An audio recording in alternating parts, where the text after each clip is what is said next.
Hi, everyone. Welcome to the Microsoft Dynamics virtual users group meeting for August 26, 2025. Very excited to have you all here. Thrilled to welcome Charlie Oakham to the group today. Going to just cover a couple of quick housekeeping slides before I turn it over to Charlie, so bear with me for a moment here.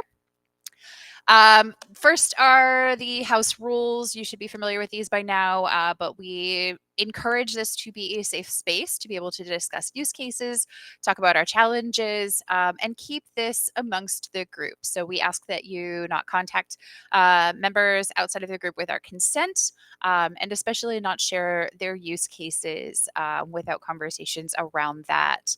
And we appreciate your support there. We are recording this session, as I'm sure you saw as you came in. The recording will be sent out as soon as it is available. The Adobe team helps us get that up on YouTube and on the mugs.marketo.com page for Dynamics. And then we'll send out an email copy with a link to you as soon as it's ready. That way you've got first dibs. A couple of call outs. There's a new Marketo users group focused around foundations. This is a virtual users group designed for new users to Marketo. So if you have anybody in your company that is a newer Marketo user or you yourself, this is a great opportunity to join, get up to speed on some of the basics really quickly, be able to ask a lot of great questions and dig in. So be sure to check that out. That will also be in the mugs.marketo.com bevy site. And the skill exchange. So the Marketo skill exchange was actually this past week. I have heard fantastic things about all of the sessions that were presented there. Have not had a chance myself to watch all of them yet, but strongly encourage you to check those out if you have not. I've also heard some neat things from the Workfront users group in terms of workflows that were used to be able to do things in Marketo using Workfront. So a lot of great resources to check out there. And last but not least, please save the date. Our next virtual users group for Dynamics will be on Wednesday, September 10th at 2 p.m. Central. I'm going to have the registration page for that up and available pretty soon here, but please save the date. Hope to see you there.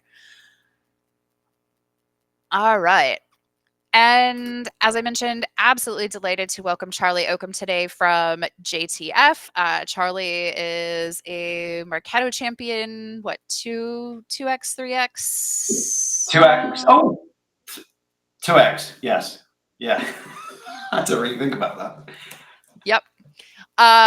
So very excited to dig into some of the work that Charlie has done over at JTF in terms of managing duplicates, something that has always been a bane of my existence in Dynamics. So Charlie, I'm going to turn it over to you. Thank you. Yeah, sure. Hi, everyone. Thanks, Brooke, for that really sort of kind introduction. So I'm a chief marketing technologist here at JTF. I joined actually JTF at the beginning of the year. So before then, I had come from a series of client-side places where I actually had managed a Marketo instance with multiple Dynamics instances. So it's great to actually present and be part of today's Dynamics mug. I've been to these in the past and just love all of the names of the people in the community here on it. Can I just give a quick shout out to the European EMEA mug? I've started now. Sorry, Brooke. I know I'm not supposed to promote anything here, but I'm also the co-lead. Nope, please do. Along with James and also,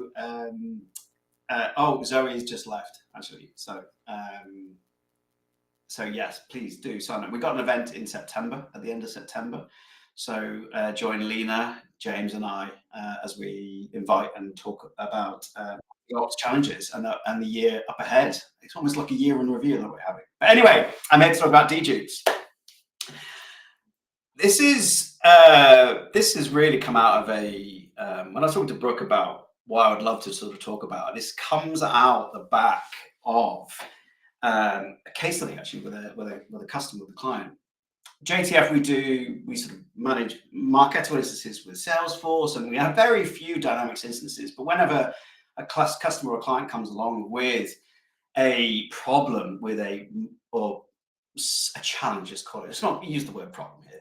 A challenge with Marketo and Dynamics, I'm normally sort of come in because I just sort of love working with those sort of two platforms. I'm a bit of a fangirl when it comes to Dynamics.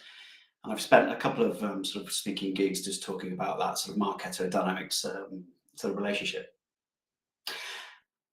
Another thing about me, I'm terrible at putting slides together. So you're going to get a really lo-fi version of slideware today. But hopefully I'm going to tell you a great story. I'm a millennial, so you're going to be getting loads of old memes, loads of sort of cringy things. But anyway, I'll just pepper that all the way through. Hopefully we'll just illustrate this story. So this starts with a customer problem. But as you know, it comes from, I think, a frustration that I've had in the differences in how CRMs handle duplicates, and particularly with Dynamics. And as you know, it doesn't behave the same kind of way, Dynamics, with Marketo when it comes to handling those duplicates, particularly when it comes to the sync. And often when you get rid of those duplicates in Marketo, they come back around in that sort of sync, and it really does clog up your Dynamics instance, and it creates this what I call quite kindly Dynamics duplicate loop, but really like a death loop is sometimes what I use to sort of find a constant stream of those leads that you remove coming back in on the sync. And I know there are ways to get rid of them, but getting rid of them often involves a lot of time, a lot of energy, a lot of effort, and a lot of frustration, and a lot of doubt that you sort of throw or mistrust into the data that you have in Marketo. So this case study, or this use case, is my take on how I approached and handled it, taking some lessons on what I know about the sync with Marketo sync with other CRMs and how that handles the merging of people, but then also what I did to overcome and actually put into place something that this meant that I could actually save time for the client, that the client could regularly merge duplicates, identify those that they want to lose, and then just get on with their day, get on with their marketing operations. So let's dig into that. So let's just talk about that spiral. I'm a big Bill Murray fan, by the way, so please stop me if you want to just chat about Bill Murray movies. Big fan. But Groundhog Day, right? How many? I would love to know on the chat actually, how many people find the constant sort of battle and a Groundhog Day when it comes to either deleting those duplicates, coming up against those duplicates, or finding them and deleting them as this sync happens again and they reappear. That sort of death spiral would just take a lot of my time up when I was the Marketo admin on my instance. But for the customer, it was huge. It was actually spending a lot of full-time person time just doing that, and then working with manual processes as well. And it was that almost when that person or people, they're actually working with the data every day, working with the duplicates, trying to merge them, working with the CRM team to get rid of them up in Dynamics. It was just such a manual process, dragging that team down. And there was starting them, you get then sales teams sort of questioning the integrity of the data as well coming in, particularly when it comes to Marketo sales insights, which, someone fills out a form, Marketo is able to handle that, but then that duplicate gets created in Dynamics and then gets created again in Marketo, and then it comes back around again, and sales are like, well, which one am I supposed to be using? And although often the problem is coming from sales and sales CRM and sales and revenue ops processes, it's often the folks down in Marketo that are getting the integrity kicking, right? Is the data right coming from Marketo? Which one am I supposed to be looking at? Marketo Sales Insights not working for us. And often we're having to sort of deal with those problems. So we've got the manual processes, the death spiral, and then the question of integrity of our data. And it kind of sucks. It kind of sucks. So this customer. So this customer came to us. They're from a manufacturing background, and they came to us knowing at JTF that we actually had a process of being able to handle duplicates within Salesforce. Now, the Salesforce sort of duplication process is relatively easy. It means when you merge those records in Marketo, you're able then within Salesforce either to merge those or delete that sort of losing variant and handle it all within Marketo. But because obviously the differences in the way that Dynamics works, Marketo is not able to destroy a record in Dynamics easily using the sync. It's not able to merge those records. And often it's really hard just to do it. And for this particular European manufacturing business, working across global workspaces, it was a huge problem. Their records counted into the millions. And actually having over 200,000 duplicates within their system, it required a lot of man hours or person hours to be able to deal with it. And often it was actually just, sometimes they would just put it aside and just work on it when they can.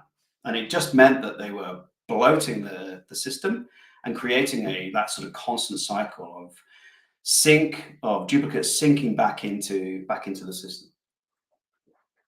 And what did it mean? Well, obviously, yeah, sales would then question the integrity of the marketing data. It also meant that, they could be working or targeting the wrong person, and perhaps focusing on a, say, duplicate lead record when you've got the contact record already there. It means that when that person's filling out forms and which ones Marketo are going to choose to work on. And then, when it comes to renewal time, Marketo is a really expensive system, right? And it's calculated on database size. So, having that many duplicates within their system meant that they were constantly hitting compliance, constantly sort of hitting that ceiling. And running audits, being able to remove a lot of the unusable data was something that they really wanted to get ahead of, just to try and make their data all usable, so that they could activate better campaigns and then measure those results and then repeat, rinse and repeat, and build a really strong relationship with their sales team. So what was the solution? Well, we needed to overhaul a lot of the lead flows, and we had to build something custom. So this is a big alert, Brooke. This is a custom solution and a custom integration solution that I'd love to sort of share with you. I'd also love to hear, in the chat and perhaps in Q&A a little bit later on, how you guys would approach this. But what we needed to do is, first of all, identify all those duplicates in the system, and then in an automated way, identify the winners and the losers. Which duplicate do you want to keep and which one you want to get rid of? And then put into process a way of merging, and I keep doing this with my fingers, a way of just being able to merge that data into one single person record. So that whenever Marketo is dealing with a single person, passing across to sales, passing it across into MSI, then you're knowing then you're dealing with one entity rather than multiples, right? But then do that on a regular basis, every day. Being able to automate that every day and just take that pain away. So, merging. I keep doing the bunny ears. I'm not going to do it anymore. I'm going to have to cross my arms so I don't do that with my hands anymore. Now, merging, I have to throw it into the comments here. You have to think about data merging.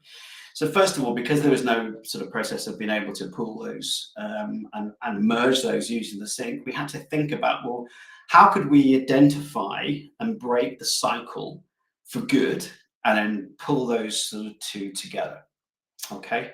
And how can we do that in bulk, and how can we run that without minimal amount of person or admin time, so that the customer could actually just get on with their day, plan their campaigns without needing dedicated data resource in there. So being experts in what we are with the API, being nerds around building platforms or dedicated coding platforms for Marketo, we turn to the API. for it. And what we wanted to do is look at how can we use the API, or rather, how can we use the system first to identify the duplicates, and then what can we use in the API to identify, okay, which ones can we keep, which ones do we want to keep, which is the most up-to-date record, which are the fields that mean the most to us, and be able to then take all of that data and then populate a winning record, but then be able to then merge that into one person and then mark that for deletion within Dynamics. So that's taking all of those best fields, data merging, pulling that into that one person, but pulling not only just the field data, but then all that activity history, as well as all the program members and everything that perhaps duplicate has been doing separate to the winning one, and then pulling it all into one. So no data is lost. That was the overriding objective. Okay, how do we think data merging and then pull those two records together without losing a single bit of data? And I know if you guys have ever worked with the merging process within Marketo, it's literally like seeing those two columns or multiple columns of those merges and then picking and choosing which fields you want to keep, and then hitting that sort of merge. I did it again, sorry, Brooke, I have to fold my hands into one record so then nothing is lost and that we keep everything into place. So it's quite a challenge for us to sort of pull that together in bulk for that many duplicate records. So think merging was the principle that we held. So I've got a real simple sort of diagram. So what we put into place was well, it looks here like an elegant, simple solution. I can take you through the process diagram. But actually behind it was something incredibly complex, and most of the magic is happening here in the middle. So first of all, using Marketo's own De-dupe rules, we're able to just build those smart lists across multiple person partitions, multiple sort of workspaces, identifying the duplicates across their instance. To be able to say, okay, bunch all those duplicates into one place, and we can throw in some rules in there to say, you want to keep some duplicates in there for one particular service line or products, or have a global one that we can draw on, but basically pull a pot together so we can identify what we're going to be working on every day. The next bit was that we needed an engine. We needed something there to then be able to, first of all, take that list. So again, using the API, draw down all of those lists, but we needed that to happen on a regular basis. So what we did is we built a regular process, a cron, as you were, and give the customer options to either pull that list down daily, or to put it down every week, or to put it down every month, and just give them the options to be able to process that data in their own time. So to start with, we're able to actually just run a couple of tests to pull down the lists, run it through the engine, which I'll take you through in just a minute, and then sort of spit out a list down the other side. But then we started off, okay, let's just do one-off. Let's do a month, and then let's do a week. And then once confidence sort of grew and we reduced that list down, we're able then to run it daily. And that sort of cron as well also helped us identify how many records we wanted to crush down as well. Because, as you know, if you build an RPA or a repetitive process or automate a process, you kind of want to start big and then sort of really bring that. Sorry, you want to start small and then grow that over time. So we're able to sort of throttle how many of those duplicates we were processing. But within this engine here, we built with the customer a series of matching rules. Okay, so the 3 rules. So the first is what fields were most important to them when it came to the most recent. So it could have been, for example, the last interesting moment, or it could be an up-to-date job title or job function.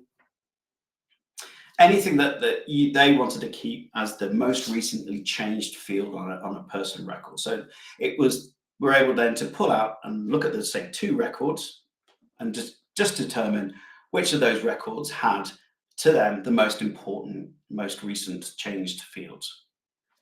The next was out of then all of the fields across those duplicate records, the two that I've got here, what was the most complete? So you would have a bit like, again, within the UI of Marketo, you could see, okay, well, this person's got a phone number, but they don't have a phone number there.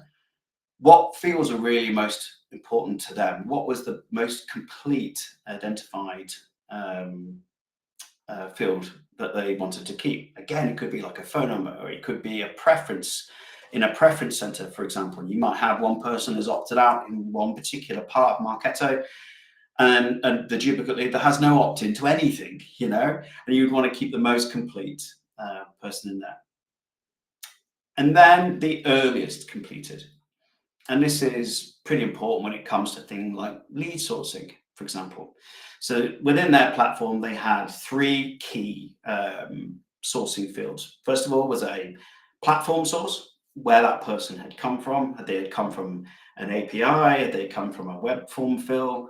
They had a technical source, if they came from they identified like how they got into the system. Were they uploaded in a list, or were they manually entered? And then they had a business source, and that was specifically related to the campaign or the program that brought them into there. And for reasons of GDPR, they wanted to keep the earliest completed source date or source information of that person. So if a duplicate was created, say, by a salesperson in Dynamics, and that was synced into Marketo, and that duplicate existed, they wanted to keep the first person source records to that particular person. So we created three criteria, and within each of those, we sat down with the customer and were able to sort of pick and choose what was the most important to them. And in fact, actually, sorry, I missed a big one here, actually, Brooke, around the most recent, and that is the difference, or the CRM contact or person type, lead versus contact, and contact would always trump. So if there were for example, two duplicates here of the same person, one was a duplicate lead record type and the other one was a contact type, they wanted to merge those in so they retained the contact type. And so in Dynamics, for example, all contacts were used against opportunities as a primary contact against an opportunity. And they used leads to an extent, but leads were used for net new. So for any upsell or cross-sell opportunities, they always use the contact record type, which was really important for them and for their lead management process. So once the De-dupe engine was able to determine across those three criteria, it would then identify a winning record and then a losing record. But more importantly, what fields did they want to keep for the data merging of that particular record? For the loser, things don't look great. So the first thing that we're able to sort of build was first of all is to update and data value change using the API again. The Marketo sync to false. Okay, so that would then stop because they had a sync process that relied upon a person contact record being set to true to sync back into Marketo. They stopped that loop, or we stopped that loop by setting the sync Marketo to false. And then on the next sync of that Marketo record, we would see then that contact or that person, that duplicate losing record within Marketo in Dynamics set to false, and then that will stop them coming back in. Then using the De-dupe engine and using then the API, we would then set a field record on that person to mark them for deletion within CRM. Now, our scope didn't extend to then jumping into Dynamics and then deleting all the thousands of the records that we had in Dynamics. However, what we did do was work with the CRM team to create a trigger flow within Power Apps to then identify those records that they wanted to delete. So then they were able to delete those or handle those records that they wanted to clear down out of Dynamics, and they could handle that in their own time. And then we then gathered all of those fields that we wanted to keep. That person was then cleared down out of Marketo. So we delete that person straight out of Marketo. And with all those winning fields, then update the winning record, including all of its activity history, any programs, any list memberships that losing record would have been part of. The winning record would inherit it all. And that would happen all within a few seconds of us running that de-dupe process, and then run that at a regular interval, again and again and again and again, until we sort of shrink those records down. So that was the solution that we put into place, and it came with just a few caveats. So again, the dilemma of what to choose, and again, we're really cheesy mean here, so not apologizing for that at all. But the last updated value, now it really did take a couple of workshops to identify, well, what was the behaviors that they were using in order to identify which should have been the winning and which should have been the losing records. And a lot of it was down to, okay, there's some cases that you can pull together to say, we will, you can definitively say, well, these record types are the ones we want to keep, and these field types are the ones we want to lose. But often it was down to the individuals as well. I would recognize that job functions or job titles are changing in those. We would have perhaps used some enrichment in the past. For example, they would use Cognizant to clean and enrich their database, and they would want to retain the Cognizant job titles, for example, or the job functions within their database. So we had to then compound some of those sort of key fields. So last updated value, okay, we'll keep the job titles, but if job title is then also accompanied with Cognizant enriched contact, then keep job title. So we have to be able to sort of pull those sort of compound into that.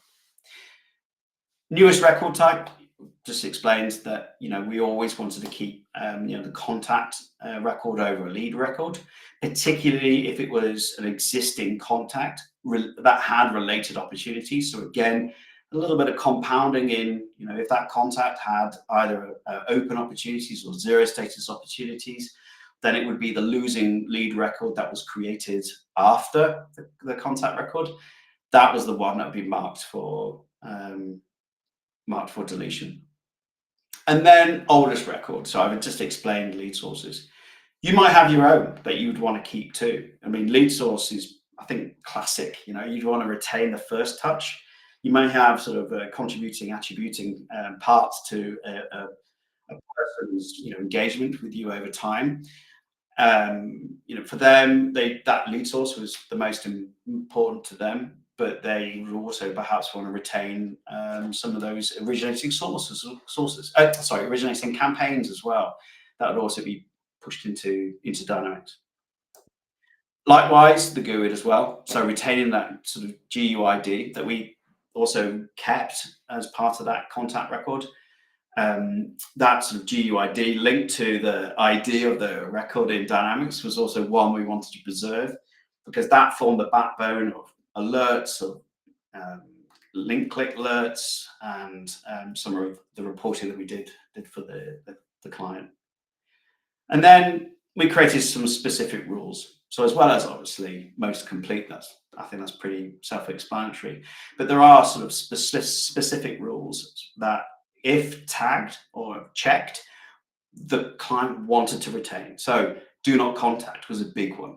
Okay, if there were, say, 3 duplicates of the same person, and one of them had a do not contact, regardless of whether that was the originating one or the most complete, or the most recent or up to date, the do not contact trumped them all, and that do not contact was then inherited across the board, because that field was sacrosanct, because that was identified by that person in Dynamics, or was updated in a preference as part of the operational workflow that we built for them in Marketo. If that was then complete, we would then retain that and then merge that into that record. So lots of different ways and lots of different dynamics. And there is no, I think, blueprint. There are some that are pretty obvious, but there are no specific blueprint as to which fields win over the other. And it really depends upon the marketing operation or revenue ops rules that you agree within your organization to keep. So stop the loop and shred those records. So the first thing around this, being able to check the sync rule was the most important thing, to be able to then stop that lead coming from Dynamics back into Marketo. That in the first instance was great to do, because within a sync, and it's happened to me before, you could be working on a load of duplicates or working with loads of data, make those changes, earmark them for deletion, and before you know it, it's synced and it's come back around again. And all those things, all that work that you've done has come back into the system. But by having the first thing within that process being marked for do not sync, and then that going into Dynamics, meant then whatever we were going to do in Marketo wasn't then going to come back into the system. Now the next was a custom field, marking that for deletion. Now that was an important one, and like I explained, our scope wasn't jumping into Dynamics and then deleting those records. We didn't have access to the Dynamics instance. But by being able to, first of all, identify or update a lead or contact record as do not sync, then mark for deletion, that was a clear signal then for the CRM team to mark that specific record within the person, the lead or the contact table for deletion. Now we did do a little bit of work with them in terms of trying to sort of build a Power App flow, and that's still ongoing. But one of the things that being able to sort of then mark those two, it meant that they could actually put a instant processes into place, and that was to make that inactive. Just meant then that within the system, the salespeople, if they did find that duplicate record, then they would see right across the top of that record that it was inactive. And then, yes, like I said, that we sort of work with them in creating a Power App flow, using those two as a trigger to then either to remove that from the view of the salesperson, just so that then that could then run between Marketo and Dynamics, and then Power App flow could then also run at the same time. And on a daily basis, we could set that and then forget it. Not completely forget it, because obviously you need to keep jumping into those processes and just checking that they run as you mark those as inactive and remove them from the system. But from a Marketo perspective, it was great, because then we could regularly just keep churning, keep deleting, keep cleaning up that system, taking those winners and losers, and then merging that data together, making sure that we kept the fields that were really important to the business, and having one single version of the truth for marketing and for sales. So what was the payoff? What was the fix? It saved an incredible amount of time. My goodness, 30 hours a month that we estimated that they were spending. It would have been great actually to have spent a month just looking at how much time specifically they were spending, but we had to take an estimate because they were chipping away at it every month. For them, they would just rather for them, it was just one of those operational headaches that they think they could never solve. The 200,000 of records that they needed to remove, it was just another pain in the background. And even though they were chipping away at it, they could never see them ever getting rid of the duplicates, let alone putting into place something that would run on a daily basis to remove those duplicates. It also meant that because they were starting to sort of crush those records down, it meant then that they were able to get back some attribution back into those opportunities that the marketing team knew they had attribution in, but because the wrong record was applied to the right opportunity, they would break then the chain between something that marketing converted, versus what sales had converted. So typically the scenario would be the salesperson would receive the marketing record, they would work that lead, but then instead of using that lead as a primary contact to the new opportunity that they would create, they would just create and spin up a brand new person within Dynamics, and then attach that record to the opportunity, breaking that line that marketing had on that particular opportunity. They would do other things as well, like give it the wrong lead source and completely misattribute it. But marketing would then lose that connection, that attribution. By actually merging those together and then taking that originating source and originating Dynamics campaign, it meant that marketing were able to get back a lot of opportunities that they knew that they had, but then would lost because of that misattribution and that duplication process. And as we sort of stood today, we've got through about half of those records in the last few months, which is absolutely fantastic. And not only is that helping to clean up their instance, which is in the millions, it actually is started to rebuild a lot of trust that sales have within the marketing teams. So, for example, Marketo Sales Insights, they really struggled to get sales into that and using that. And now, because we were able to merge those activities against the winning record, sales then could start to see everything that was going on with Marketo Sales Insight and made it actually relevant to them, which is great, because then that conversation that marketing ops and the sales ops teams were having, it meant that they could just all gather around CRM and gather around those campaigns that marketing were putting out. So their marketing sort of relationship and the planning process was a lot more succinct. And then by putting in that duplication rules-based engine, it was then just, okay, what else could we do? What else could they do? What else could they sort of pull in there? Could they clean as they go? It's opened up a whole new range of different possibilities. And so as well as dealing with the duplicates, could we then also include other aspects of the marketing cleansing process into it? And then could that run every day? Could there be AI in there to identify, okay, could we identify someone's job role, change the function? There are other sort of avenues that are allowing us to open up and really sort of push that creation logic.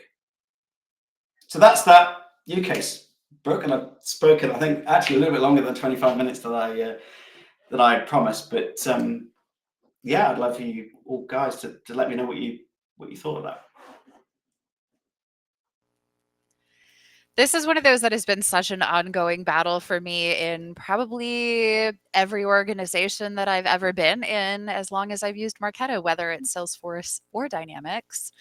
But I think, the biggest ones that you've hit on have been some of my biggest pain points too. The attribution piece. When you have marketers that are screaming that they can't get credit to the campaigns that they want because it was one record that they interacted with, but the duplicate got added to the campaign and it doesn't have the activity and they're not getting the credit.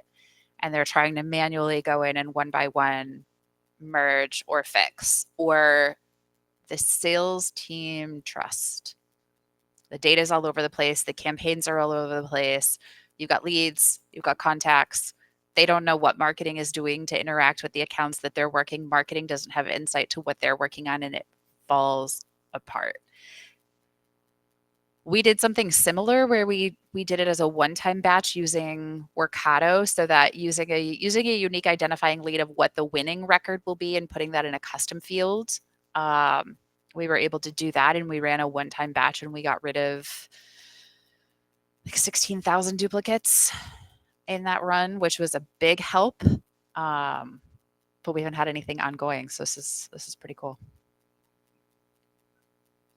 Yeah, I mean, like that sort of marketing attribution one was absolutely huge. It was such a to be able to actually get back a lot of opportunities that they didn't think that they could claim over.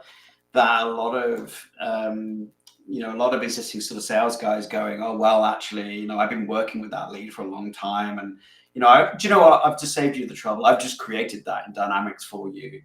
But then, weeks, months down the line, you kind of, as marketers, you lose track of all the specific leads that you've actually MQL'd into sales.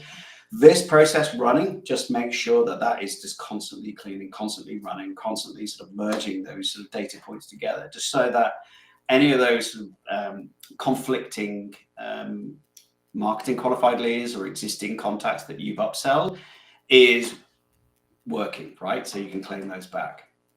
Yeah. Is anybody else doing anything similar in your own instances or Dynamics instances?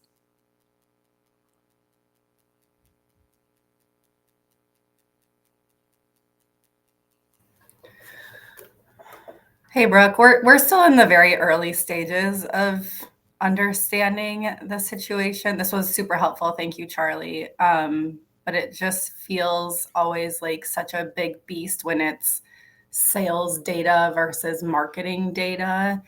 Obviously, if we don't manage the sales duplicates in addition to the marketing duplicates, it's going to cause other issues. And so just curious if you guys have any tips on how to get, and our organization is a little bit unique in that our CRM team falls under IT technically, whereas we're on a more centralized marketing organization. And so getting them to buy into this and see the value in it is kind of where we're stuck right now. So curious if you have any tips on how to navigate that.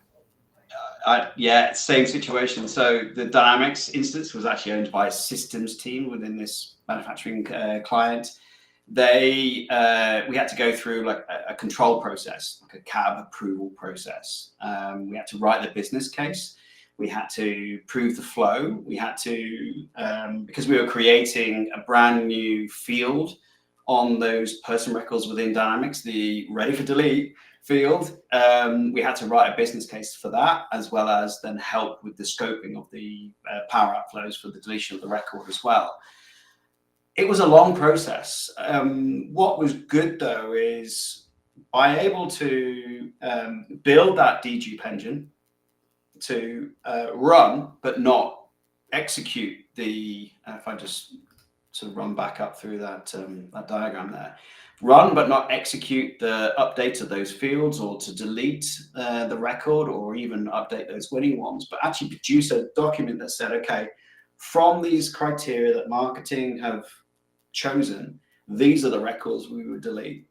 Okay, and then run that once a week, every week for a month. So we'd have sort of different data points to sort of show what we would lose, and then sort of batch that just to give us a bit of a proof of concept. We're able then to present the results, optimize and tweak the engine, because there were some records you're like, oh, hang on, you want to keep those, but then submit that with a business case to say, well, this is the concept. This is the automated criteria in which we would merge those fields and create those single records, and these are the results. So almost that sort of proof of concept before we then run. And then when we ran that in a sort of controlled environment. So we just then, okay, let's start, like I said, let's start, very little often, and then ramp that up until we can actually feel confident that we can let that process run on a daily basis. So it's about working with those systems teams to do it. Yeah, a beta is actually a really, really great approach. I like that idea. One thing that we didn't have access to was a sandbox, and I think that sort of systems IT team were very nervous. We're still processing their data within their region, within their locale, so we're not moving it out of region for GDPR purposes. We're processing it, and then we're dumping that data because we're merging those people back together. But being able to just start slowly and start small, and then sort of prove its case over time, and then just put something into place, and then suddenly it's about then opportunities. What else can we do with this process? How else can we sort of expand what we're doing? Makes sense. Thank you.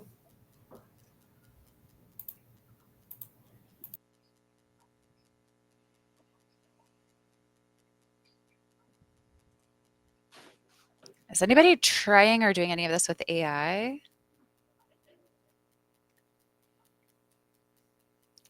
It looks like, is it Yoka? We've created a middleware to handle duplicates between Marketo and Dynamics, but works differently because we also have to check if the contact already exists in Dynamics with a second or third email address. When merged, we need to make sure the email address in Marketo is updated to whichever is Dynamics' primary email address. Ooh, that's another fun layer of complication. That is a good one. And that's interesting. Well, actually, it's a separate case, but you often get purposeful duplicates as well. You might get, for example, and one time another chap actually gave me this as a question on office hours. Unfair it was. You get a husband and wife have to use the same email address, but have sort of different shopping habits. You might then get that duplicate back into Dynamics, and which one do you keep? There are lots of sort of different primary flags and primary keys and then secondary keys that you can sort of look to use in order to determine, well, which is the winning record, which is the originating record. And if there are any, Brooke, if there are any real-time CDP nerds in this group, you'd know then you're able to build those profiles and let Adobe Real-Time CDP just work that out for you and then give you the answer back into Marketo.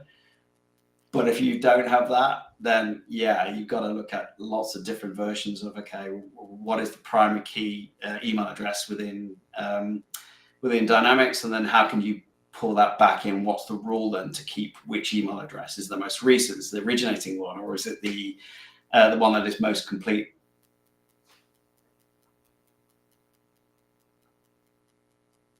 Nuka, do you use other rules similarly to how like a lean data or something might, where you look at company name, phone number, address, and things like that to determine those duplicates?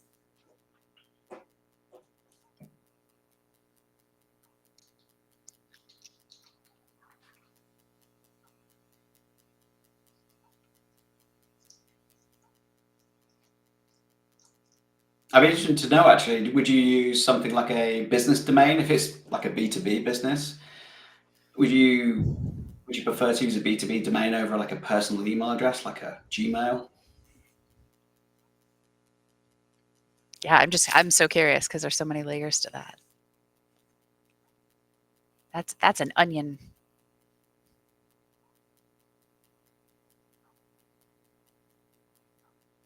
Go for it, Nilka. We should be able to hear you. Hello. Hiya. Yeah, can you hear me? Awesome. Yeah. Yeah, no, so it's actually, so you know how you can fill out whatever form you want and you can use as many emails as you want. But then when this is for a university, so when you are decided into what you're going to finally study and then you talk to sales about it, then you get like a profile created and you get an email associated to that profile. And from that point on, we want to contact you through that main email, but that only gets updated in Dynamics. So whenever that person comes back in and for whatever reason fills out another form on the website and uses whichever email they want, Dynamics wants to be able to know this person is this person that we've already, how do you say that? Like they've enrolled into any of their programs. So they update in Dynamics, which should be the primary email. And then we need to make sure that in Marketo, every time they come in and fill out a form and are receiving nurturing or whatever, that primary email is updated to whatever is in Dynamics. But because we have this, like we have the sync or don't sync to Marketo at some point, we need to make sure that they exist in Dynamics. Which email are they using? Which are we going to set as their primary? And yeah, it becomes a little bit of a mess. Yeah, that sounds hard. Tell me about it. So do you set then, is the sort of primary email address the primary key on that record, or do you like it? Okay, cool. Because if you're able to sort of group those sort of multiple records together within Dynamics across that primary key, but identify then those secondary keys. Again, it's great if you build these out in real-time CDP. It's great because you can send that up there, and then you can pull it back down again to something usable. So what I've seen, for example, GUIDs or even IDs or orders being used before, but like the email address and maybe the let's say like an order ID being used before, or a course ID. So you have the person and the course, unless they're going to enroll in multiple degrees, I don't know. But that being the way of sort of pulling those things together. Do you offer that up? I'll be interested to know actually. Do you, I guess those are kind of purposeful duplicates you'd want to keep, but do you offer that up as a preference center? So you say to the person, oh, hey, which email address do you prefer? Yeah, so that's actually part of the deduplicating. So we send them an email saying, hey, we've already got you with this email. Are we going to, you want us to keep contacting you through this one, or do you want us to change it? Whatever.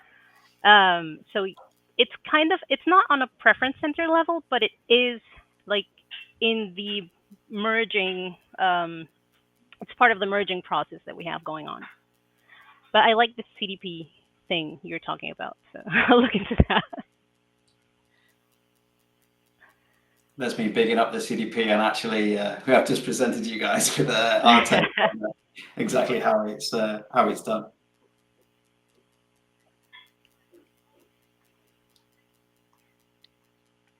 All right, I'm going to go ahead and stop the recording too. So